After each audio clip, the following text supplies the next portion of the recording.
Right now, there's an extreme demand for skilled trades. Saw a statistic the other day that said for every 4 people retiring from the trades, there's 1 new person getting into the trades. If that's the case, we have to look for different ways and opportunities to make sure that our youth and the next generation of builders have the opportunity to figure out what the trades are all about. The Pasco Team House is a really cool program. It starts the kids off young.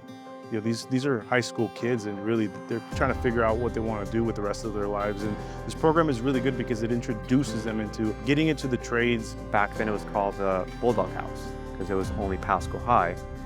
And so the Bulldog House, basically, it was a program where it's a house that's built by students. The students build a house with the help of professional trades in the background.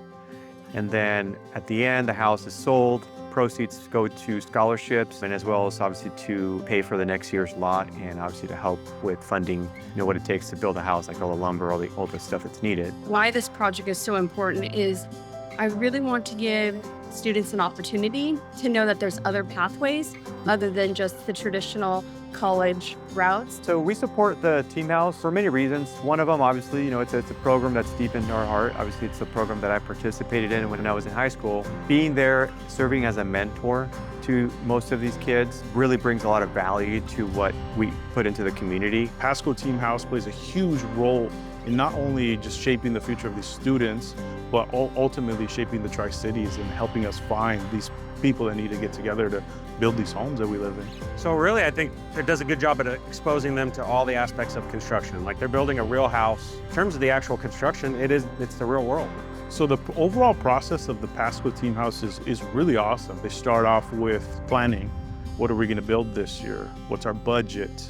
And then they move over to the architect and start getting floor plans. And then from there, ultimately, the students are heavily involved with local contractors and just giving these students the idea of how a home is built. These students should be able to take away from what they've learned, and they should, if they had the funding, should be able to turn around and build another home with the knowledge that they've acquired from this. Our career and technical education programs have always emphasized leadership skills and employability skills. They're learning the safety protocol for working on a construction site. They're getting their OSHA 10 certification. I had a kid who was in my program for 2 years. He graduated last year, and his name's Nick. He got on with the Carpenters Union. My name's Nicholas Crow. I joined this program about 3 years ago. I got connections from here, including my teacher. I got a letter of recommendation from him, which helped me get through into my apprenticeship program. And that's kind of how I got in. I used my skills that I gained from the 2 years, not only the leadership, but the carpentry from it. And I just applied that to my future job. When I stepped on the job site, I'm like, yes, this is absolutely what I want to do. You really do learn how important teamwork really is. If you have a team of people that some people aren't doing anything, some people don't want to contribute, it's like, why are you even here? But when you have a group of people that are all there, ready to work, it really helps speed up the process. If you have no idea what you want to do after high school, definitely join this class. If you really don't enjoy being in the classroom and you think that you want to go work in your future, why not get the experience right now? Then when you go out to a job site and you have no experience and having to learn out there, you can learn here in the classroom. We couldn't do this without the local companies. They've been fantastic. They have all donated time and in-kind donations and things like that. I think the main thing that they donate is the expertise and the time to take and explain to the students what they're doing, why they're doing it, why it goes in this specific order. They've been wonderful teachers. So in the next 5 to 10 years, I see this program taking off. With the new high school being added in Pasco, we're gonna now have 3 high schools involved in this home that's gonna be built.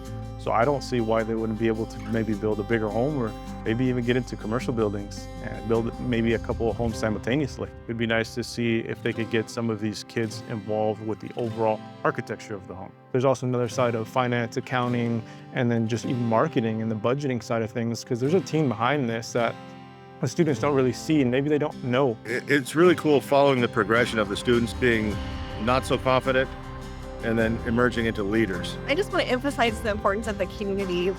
These projects don't exist unless we have the businesses involved, the community members involved, volunteers involved to make things happen for our students. My best advice to students is listen. When you get advice from somebody, judge who they are by what they've done and what they've accomplished, and then you could listen to their advice, right? If somebody is very successful and they're giving you advice, hold that near and dear to you, take it serious, and learn from it.